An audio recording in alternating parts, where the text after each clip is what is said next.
नमस्कार, मैं कमलेश कबीर आपका एक बार फिर स्वागत करता हूं इस नए एपिसोड में।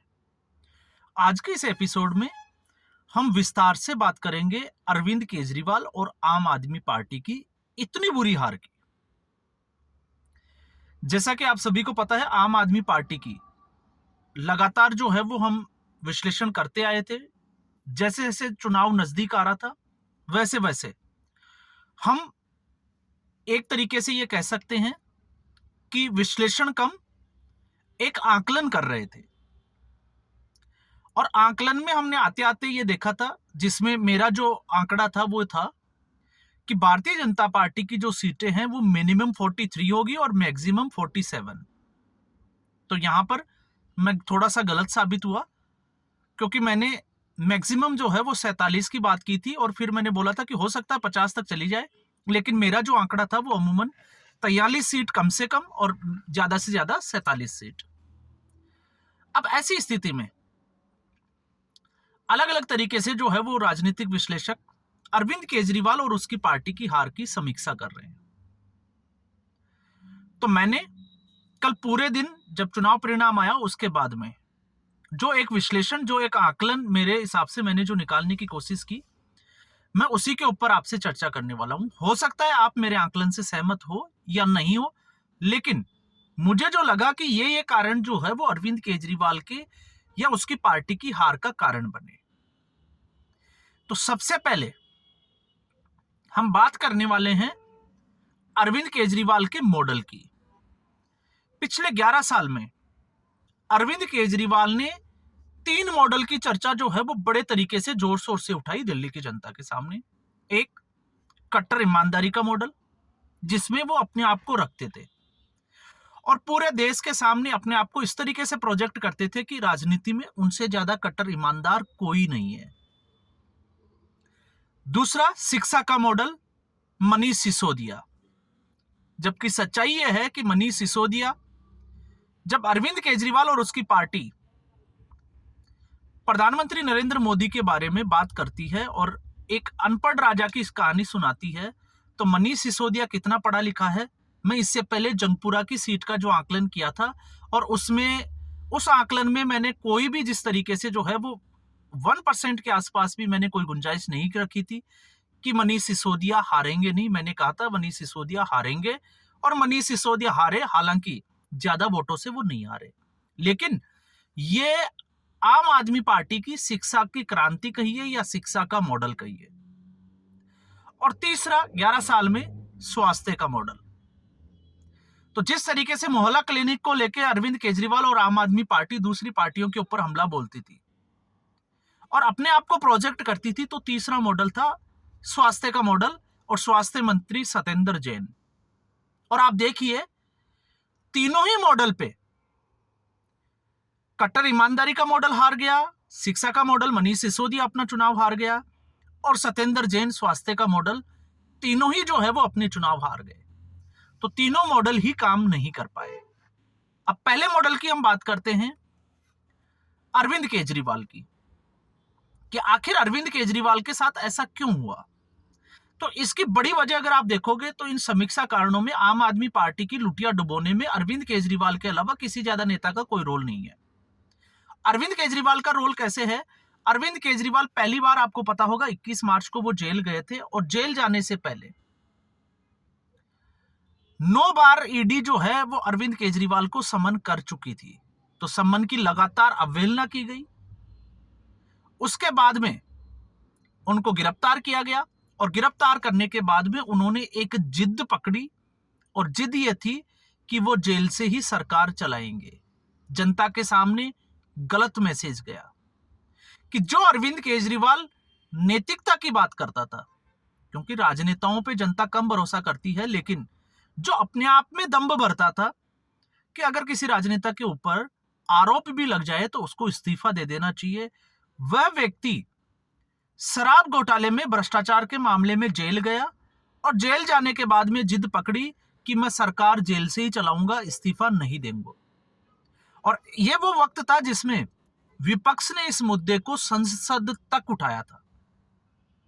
और उसके बाद में आपको यह भी पता होगा कि इसके जवाब में अरविंद केजरीवाल ने जो अपना, जिसको हम कहें कि वक्तव्य जो दिया, वो ये दिया कि मोदी सरकार उससे बदला ले रही है। सीधा नरेंद्र मोदी को टारगेट किया कि ईडी और सीबीआई का नरेंद्र मोदी दुरुपयोग कर रहे हैं। तो यहां पर अरविंद केजरीवाल ने सबसे बड़ी गलती की। आप इसको ऐसे भी समझ सकते हैं, इन्हीं के साथ में एक मुख्यमंत्री और थे, हेमंत सोरेन। ठीक है, पीएमएलए का मामला था, वो जेल में गए, लेकिन जेल से पहले वो इस्तीफा देकर जेल में गए, वापस आए, और आप देखिए कि उसके बाद चुनाव लड़ा और झारखंड में अपनी सरकार बनाई। लेकिन यहां पर अरविंद केजरीवाल जो है वो बड़ी गलती कर बैठे, और बड़ी गलती क्या थी वो आपको पता चल गया होगा। और उस बीच में अरविंद केजरीवाल को एक मौका मिला, 21 दिन की जो है वो इंटरिम बेल मिली लोकसभा चुनाव में। और उस लोकसभा चुनाव में जिस तरीके से वो कह रहे थे कि अगर आप झाड़ू का बटन दबाओगे तो शायद अरविंद केजरीवाल को जेल नहीं जाना पड़ेगा, और जेल का जवाब जो है वो वोट से, इस तरीके की कैंपेनिंग जो है वो इसके आसपास आम आदमी पार्टी की चल रही थी।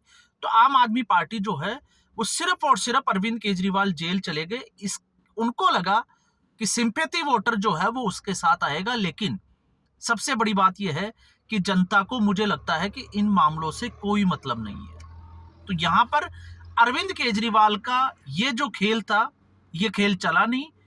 और जो अरविंद केजरीवाल की जिद थी कि वो सरकार जेल से ही चलाएंगे, उस जिद के आगे जो है वो आम आदमी पार्टी की ये दुर्गति हुई। ये इसका जो है वो पहला कारण समझ में आता है। दूसरा, जिस तरीके से अरविंद केजरीवाल ने जोर शोर से एक मुद्दा उठाया कि वो इसका फैसला जो है वो जनता की अदालत में करेंगे, और जब जनता की अदालत में करेंगे तो वो लगातार ये कह रहे थे कि मैं ईमानदार हूं, क्योंकि फैसला जो है वो इसी बात का होना था। तो कोर्ट की प्रक्रिया अलग है, कोर्ट की प्रक्रिया पे हम इससे पहले ही बात कर चुके हैं। अब हम बात करते हैं जनता की अदालत का। तो जनता की अदालत में जाने से पहले आपको पता होगा, कोर्ट की जब कार्रवाई होती है तो साक्ष्य और सबूत पेश किए जाते हैं। और साक्ष्य और सबूत ये थे कि जब अरविंद केजरीवाल और उसकी पार्टी का जन्म हुआ 2011 के बाद में, इंडिया अगेंस्ट करप्शन, तो बड़ा मुद्दा था करप्शन का। 2013 में आम आदमी पार्टी ने जो है वो चुनाव लड़ा, और उस वक्त शीला दीक्षित जी की सरकार को घेरा गया भ्रष्टाचार के मुद्दे के ऊपर। और वो एक वक्त था जिस वक्त पे अरविंद केजरीवाल हर मंच से जो है वो भ्रष्टाचारी नेताओं का पूरा एक ब्यौरा लेके आते थे लिखकर, और सबके ऊपर आरोप लगाते थे, और हमेशा नैतिकता की दुहाई देते थे, और अपने आप को कट्टर ईमानदार, और उसमें भी कि वो राजनीति को साफ सुथरा कर देंगे। तो जब 2013 से लेके 2024 तक अरविंद केजरीवाल को अपनी ही बातों पे जनता ने कंपेयर किया, जनता की अदालत ने, तो इससे पहले जैसे कि मैंने कहा था कि लोकसभा चुनाव में ही जनता ने यह फैसला कर लिया था कि उनको अरविंद केजरीवाल नहीं चाहिए।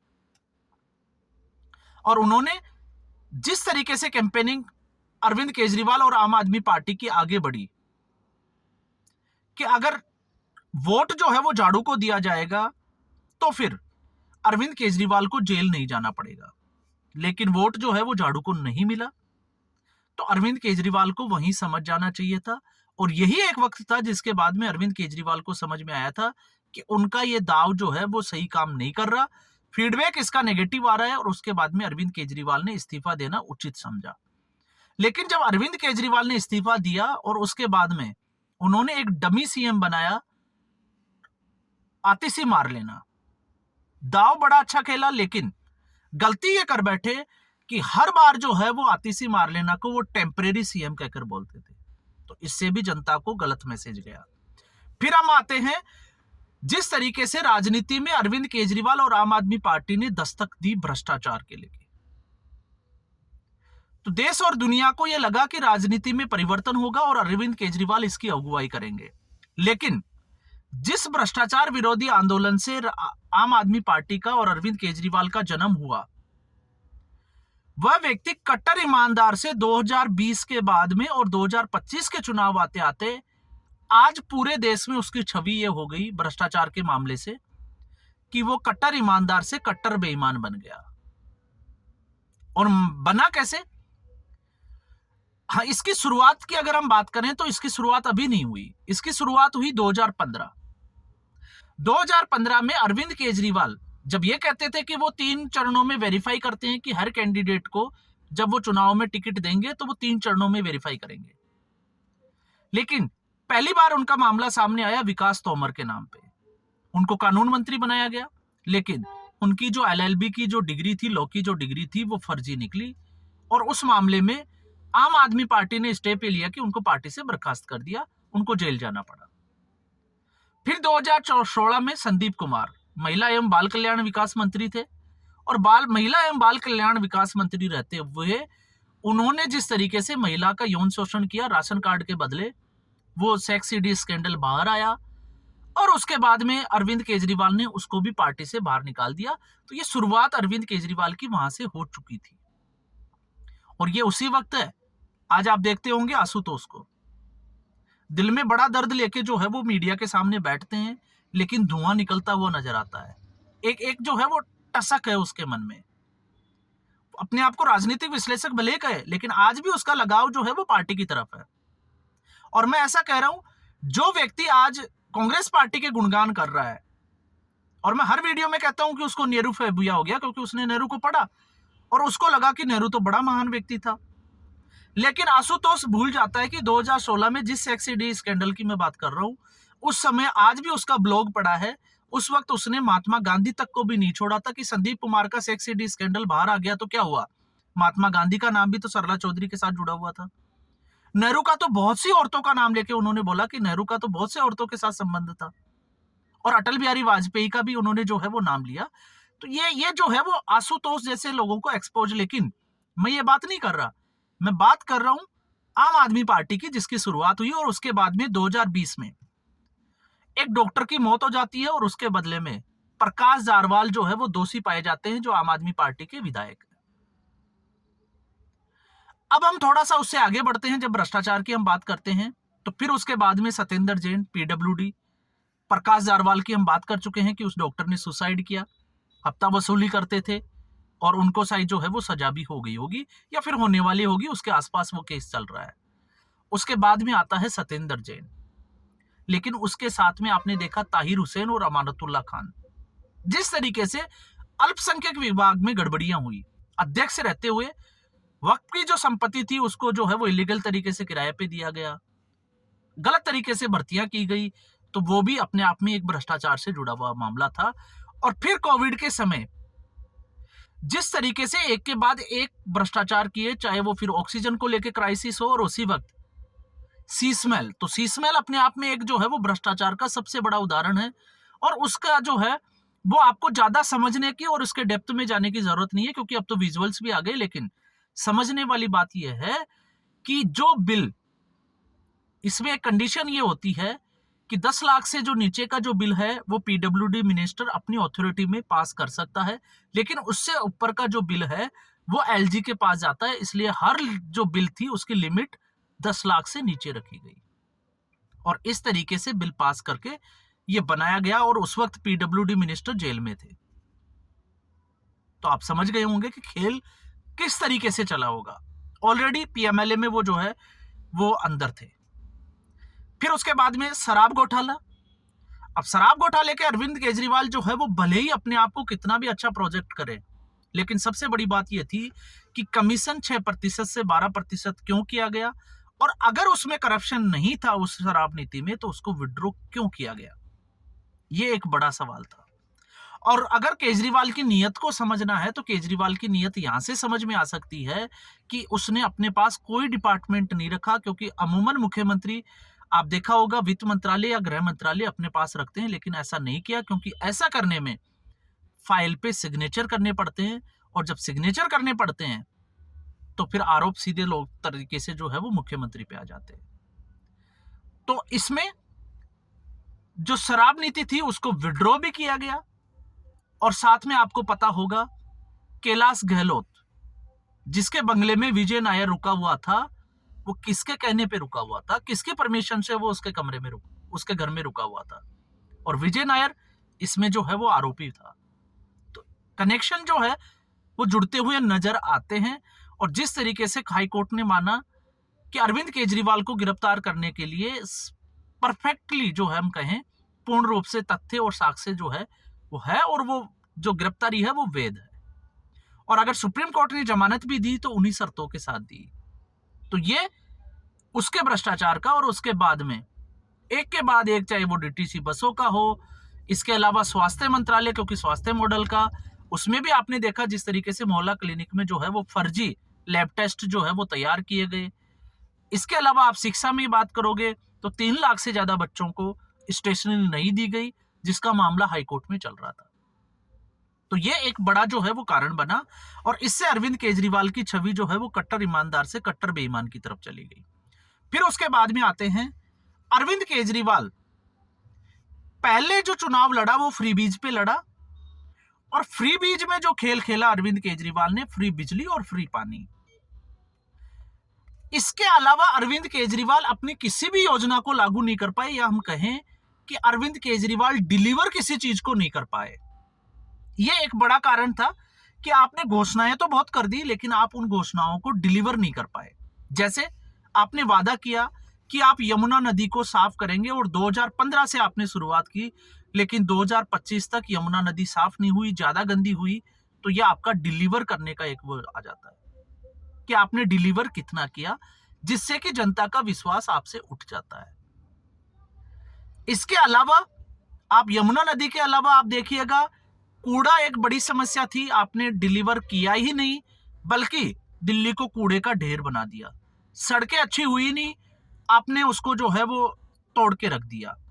इसके अलावा आपने वादा किया कि हम स्कूल खोलेंगे, नए कॉलेज खोलेंगे, लेकिन जिन स्कूलों का पुनर्निर्माण या जीर्णोद्धार हुआ, हम ये कह सकते हैं एक कमरा भी बना या बाथरूम और वॉशरूम भी बना, तो आपने उसको जो है वो पूरा स्कूल दिखा दिया। ये भी अपने आप को जो है वो एक चौंकाने वाली चीजें थी अरविंद केजरीवाल की राजनीति की। अब इसके सामने जब डिलीवर करने की बात आई, तो इस पूरे कैंपेनिंग को प्रधानमंत्री नरेंद्र मोदी ने अपने हाथ में ली। जैसे आपने देखा होगा, यमुना नदी की जो काट थी, वो काट ये निकाली गई कि यमुना रिवर फ्रंट, ये नरेंद्र मोदी के शब्द थे। और रिवर फ्रंट से जब बोला जाता है तो फिर साबरमती लोगों के जहन में आ जाता है। और नरेंद्र मोदी ने मुख्यमंत्री रहते हुए गुजरात में साबरमती नदी को, उसका काया पलट जो है वो की है। तो डिलीवर कितना किया? आपने महिलाओं को 1000 रुपए देने का वादा किया, लेकिन आपने डिलीवर नहीं किया। इससे पहले ही आपने घोषणा कर दी कि आप 1000 रुपए के बजाय जो है वो 2100 रुपए देंगे। और पंजाब में 2.5 साल से ज्यादा हो चुके हैं। आपने किया कि जैसे ही सत्ता में आएगी आम आदमी पार्टी, 1000 रुपए महिलाओं को दिए जाएंगे, लेकिन अब तक वो डिलीवर नहीं हुए। तो यहां पर अरविंद केजरीवाल की क्रेडिबिलिटी पे बड़ा सवाल था कि अरविंद केजरीवाल वादे बड़े करता है, लेकिन अरविंद केजरीवाल डिलीवर नहीं करता। और यहां पर जनता का विश्वास जो है वो डगमगाया, और भरोसा जो है वो नरेंद्र मोदी की क्रेडिबिलिटी पे चला गया, क्योंकि उनका डिलीवरी का जो रेशियो है, परसेंटेज है, वो अरविंद केजरीवाल और आम आदमी पार्टी से बहुत ज्यादा नजर आता है। तो यहां पर आम आदमी पार्टी की एक बड़ी चूक और निकली। इसके अलावा जब हम बात करते हैं मिडिल क्लास और टैक्स पेयर की, क्योंकि दो लॉबी की हम बात कर सकते हैं कि मिडिल क्लास जो है वो केंद्र सरकार से नाराज था। तो केंद्र सरकार ने एक दांव खेला, 12 लाख का जो टैक्स था वो फ्री किया इनकम टैक्स पे। और इसके अलावा दूसरा जो था वो 8वां वेतन आयोग। लेकिन टैक्स पेयर की हम बात करें तो दिल्ली का जो टैक्स पेयर था वो अरविंद केजरीवाल से दूर क्यों हुआ? जो 2013 और 2015 में जो टैक्स पेयर अरविंद केजरीवाल के साथ खड़ा था, जो यूथ अरविंद केजरीवाल के साथ खड़ा था, और उसमें टैक्स पेयर्स में से कुछ तो ऐसे लोग थे, आपको बहुत सारे उदाहरण मिल जाएंगे, जो अपनी नौकरी पैसा छोड़ के आम आदमी पार्टी के साथ जुड़े थे। उनको लगा था कि शायद दिल्ली जो है वो काया पलट हो जाएगी। लेकिन 2024-25 तक आते आते टैक्स पेयर को यह लगने लग गया कि उनका टैक्स का जो पैसा है वो अरविंद केजरीवाल या तो अपनी मौज मस्ती के लिए खर्च कर रहा है, या फिर उसको सिर्फ सब्सिडी में उड़ा रहा है। दिल्ली के विकास में उनके टैक्स पेयर्स का पैसा जो है वो उसका इस्तेमाल ही नहीं हो रहा है। इसलिए टैक्स पेयर का भरोसा अरविंद केजरीवाल और आम आदमी पार्टी से उठता चला गया, और वो भी आम आदमी पार्टी से दूर होते चले गए। इसके अलावा अगर हम बात करें तो बड़ा फैक्टर है कांग्रेस पार्टी। कांग्रेस पार्टी जो है वो एक फैक्टर में इसलिए मानता हूं क्योंकि दोनों ही इंडी अलायंस के गठबंधन में, या हम कहें कि सहयोगी घटक है, सहयोगी दल है। लेकिन लोकसभा चुनाव के बाद में, हरियाणा विधानसभा चुनाव में, अब कांग्रेस पार्टी का भी आप घमंड कह सकते हैं, या कांग्रेस पार्टी को यह लगा हो कि उनको आम आदमी पार्टी की जरूरत नहीं है, या फिर कांग्रेस पार्टी को इन रीजनल पार्टियों को शांत करना हो, खत्म करना हो, कोई भी रणनीति का हिस्सा हो सकती है। आम आदमी पार्टी ने जो है वो सीटों की डिमांड रखी, लेकिन 5 से 6 सीटों के अलावा कांग्रेस पार्टी देने के लिए तैयार नहीं हुई, या हम कहें कि आखिरी तक जो है, जब राघव चड्ढा का स्टेटमेंट आपने देखा होगा कि वो 5-6 सीटों के आसपास जो है वो संतुष्ट होने वाले थे, उतनी सीटों की डिमांड रख रहे थे, लेकिन कांग्रेस पार्टी वो सीटें देने को भी तैयार नहीं थी। हो सकता है लोकसभा चुनाव का उस पर जो है वो इफेक्ट हो कि लोकसभा चुनाव में एक सीट आम आदमी पार्टी को दी, वो हार गई, और बाकी जो है वो कांग्रेस पार्टी का जो स्ट्राइक रेट था वो अच्छा रहा। ये एक कारण जो है कांग्रेस पार्टी की सोच का एक नजरिया हो सकता है, या फिर भूपिंदर हुड्डा या हुड्डा परिवार का आत्मविश्वास उसका एक कारण हो सकता है। तो आम आदमी पार्टी को सीटें नहीं दी।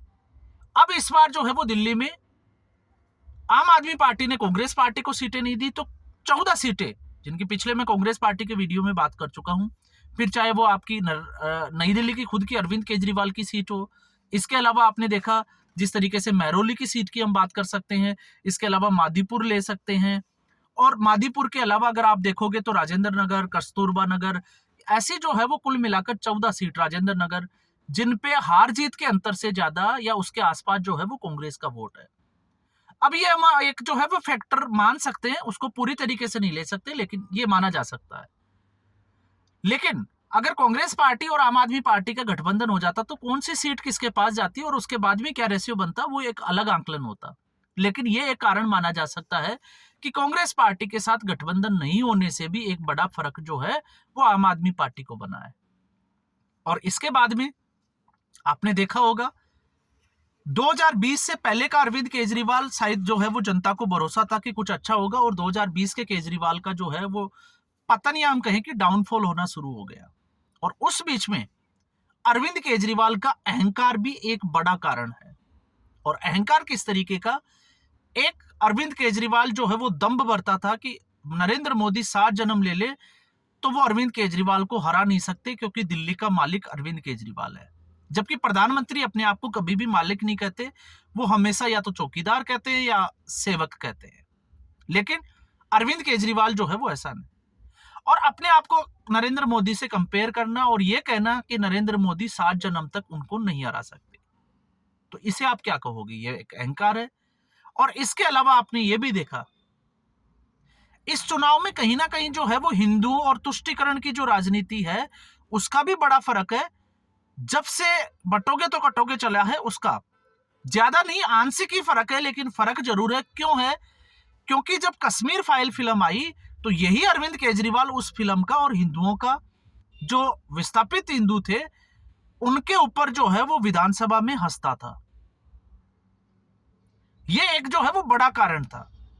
इसके अलावा जब सर्जिकल स्ट्राइक हुई तो सेना के जो है वो सबूत मांगता था, सेना के ऊपर सवाल खड़े करता था यही अरविंद केजरीवाल। और फिर उसके बाद में 2020 के बाद में अपनी राजनीति को उस स्तर तक ले गया जिसको हम कहते हैं कि नीचता का स्तर, कि मैं काम करूंगा नहीं, लेकिन ठीकरा जो है वो एलजीबीके सक्सेना और भारतीय जनता पार्टी के माथे पर फोड़ता रहूंगा। इससे जनता में सीधे तौर से मैसेज हुआ कि केंद्र सरकार, भारतीय जनता पार्टी की सरकार और आम आदमी पार्टी की सरकार के बीच में जो झगड़ा चल रहा है उसका नुकसान दिल्ली की जनता को हो रहा है। और अगर अरविंद केजरीवाल को वोट दे दिया तो अगले 5 साल भी ये झगड़ा जो है वो, क्योंकि 2029 तक तो बीजेपी रहनी है, तो ये झगड़ा जो है वो ठीक इसी तरीके से चलता रहेगा और अरविंद केजरीवाल कोई काम नहीं करेगा। तो इससे अच्छा ये एक जो है वो ना चाहते हुए भी एक जो है वो नैरेटिव तैयार हो गया जनता के मन में कि अरविंद केजरीवाल से अच्छा है भारतीय जनता पार्टी का काम सरकार बनाए, ताकि भारतीय जनता पार्टी काम नहीं होने का ठीकरा केंद्र सरकार के माथे ना फोड़ सके।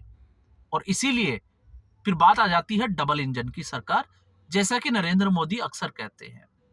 तो इस तरीके से ये कुछ कारण जो है वो मुझे लगे कि ये कारण जो है वो अरविंद केजरीवाल की हार का एक आंकलन। पार्टी का भविष्य क्या है हम इसमें जो है वो और किसी एपिसोड में बात कर सकते हैं, क्योंकि इससे ये एपिसोड जो है वो बहुत बड़ा बन जाएगा। तो मैंने मेरे आकलन में जो है वो पूरी ईमानदारी बरती है, मुझे जो लगा वो मैंने आप लोगों के सामने रखा है। तो आपको ये वीडियो कैसा लगा कमेंट बॉक्स में जरूर बताएं। आपके पास इसके अलावा कोई कारण है तो जरूर बताएं। और अगर आपको ये वीडियो पसंद आया तो इसको लाइक करें, चैनल को सब्सक्राइब करें और वीडियो को शेयर जरूर करें। धन्यवाद।